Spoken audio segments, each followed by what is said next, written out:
Over the last couple of days, there's been another set of, we'll call it very pertinent information released from the files in the United States of America. And of course, you should know who I'm referring to when I refer to the files. It certainly details an awful lot about an awful lot of people in very important positions.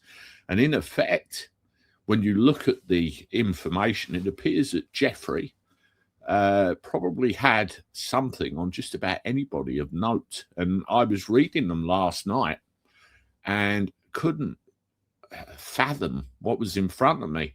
I've picked out three things for the benefit of this video that I want to show you and go through with you right now, just to scratch the surface a little bit. I was a little bit torn, really, as to whether to do this video, because generally I play it safe on here, but there are times where you have to push your luck a little bit, and this is one of those times.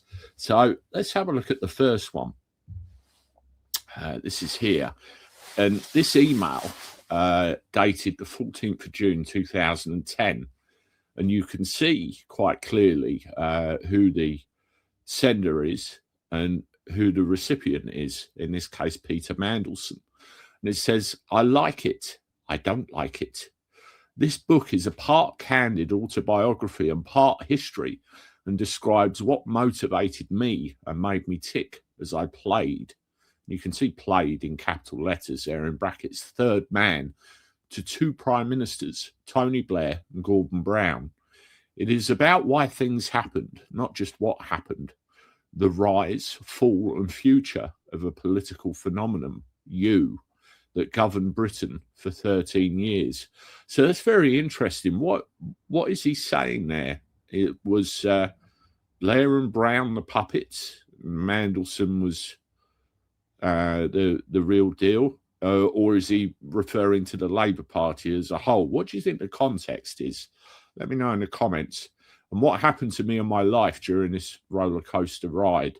This book is 1/3 autobiography, 1/3 history, and 1/3 opinion.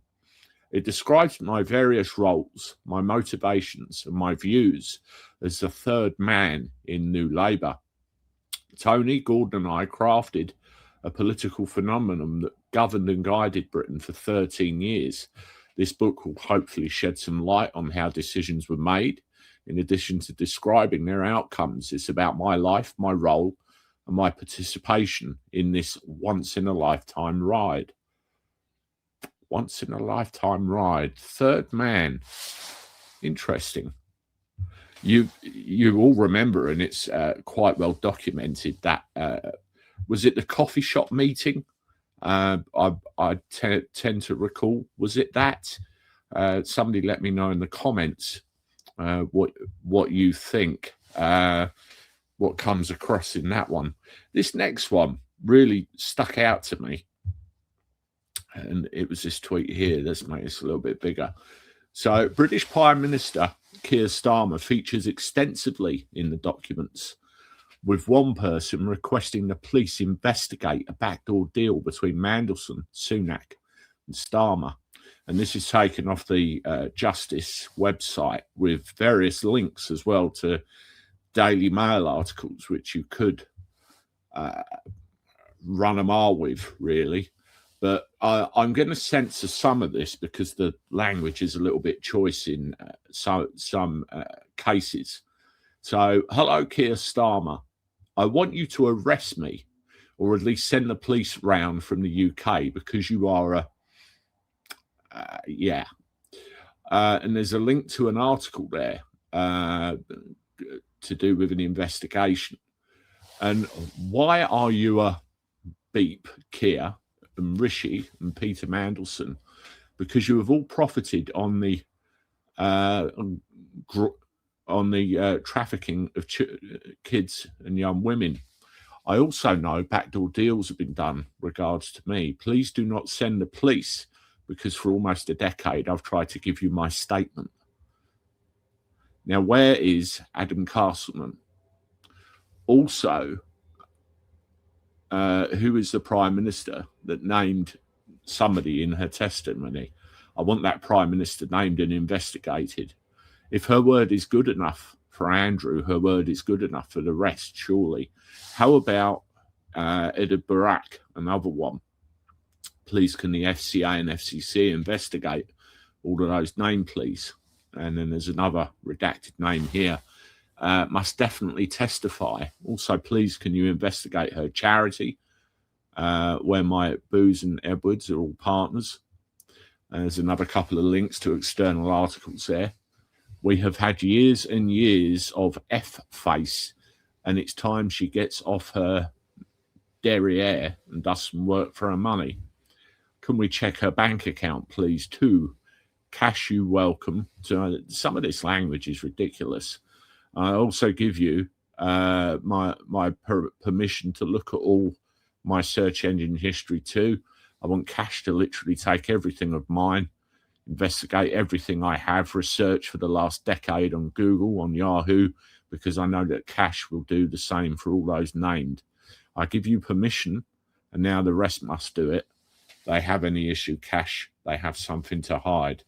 So it's another one. And, you know, talking about the Prime Minister, and obviously historic stuff there. I'm getting the impression that this guy had something on just about everybody somewhere. For what the Americans have done wholesale, they've just done a massive information dump, just and it is all over the place. And I was absolutely dumbfounded by some of what I was reading. It was literally unbelievable. Now, the last one, which is very telling as well, is all to do with Andrew Mountbatten Windsor, as he's now known. He's literally had everything taken, everything of note, honours, military ranks and everything else. And he's just plain Andrew. And as the evidence mounts, as we get larger and larger and larger amounts of evidence, you have to wonder how long it's going to be that he can escape any kind of accountability, or at the very least have to give evidence of any kind. Now, we've seen this one all over the paper. New Prince Andrew photo leak. This is from the latest files. How has he not been arrested yet? And there's many comments on there saying exactly what people think of it. And as I said, I went to my local news agents yesterday, in fact, and that picture was plastered all over the place. And there are other names as well, implicated in certain things. And you've got to wonder how it makes me think we're living in a world, and we have people around us on the telly, in the public eye, telling us what we're supposed to do, how we're supposed to live our life, why and when. And the whole time there seems to be this underside to everything, or undercurrent, another existence going on that nobody knew anything about. And there are certain people in certain positions which know more than they really let you know in the public face, and their families, their other associates. It's very much the thems and uses, and the uses are now finding out about the thems, and trying to hold them to account. Should they be held to account? How are they going to be held to account? How far does this go? I mean, anybody that has got access to social media, X, for example, go and have a look and have a read for yourself. It's all about education. It's all about learning and working out who is responsible for what around us, and exactly, I suppose, what they've been getting away with to a very large degree for all these years. And one thing I think about, some of the most heinous things that I've seen, I won't put on here. Will they get away with it? Or is the whole lot just going to go and come down around them. That's very crucial. Let me know what you think in the comments.